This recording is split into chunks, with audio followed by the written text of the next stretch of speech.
এই ডিজাইনটা ড্র করার সময় বুঝতে পারিনি যে এই জিনিসটা দেখতে এতটা সুন্দর হবে। তো আজকে আমরা বানাচ্ছি হচ্ছে বিয়ে বাড়িতে পরার মতন একটা ইয়াররিংস।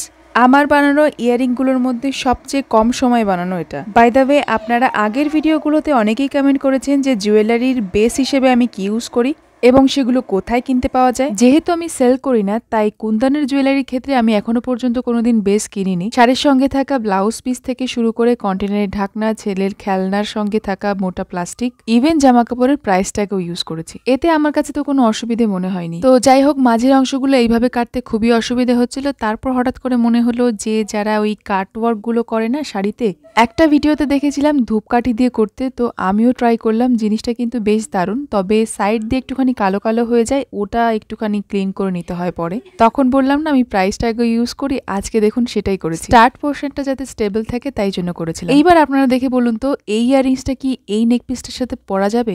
আমার কিন্তু মনে হচ্ছে দুটো জিনিস ইন্ডিভিজুয়ালি সুন্দর হলেও একসাথে ঠিক মানাচ্ছে না। যাই হোক, কানের দুলটা কেমন হলো অবশ্যই জানাবেন, কিন্তু আমার কিন্তু খুব পছন্দ হয়েছে। আর হ্যাঁ, নেক পিসের সঙ্গে পরার জন্য যেটা ব্যবহার করা হয় সেটাকে টাসেল বলে, আপনারা অনেকে বলেছেন। তো থ্যাংক ইউ সবাইকে, আজকের মতন টাটা।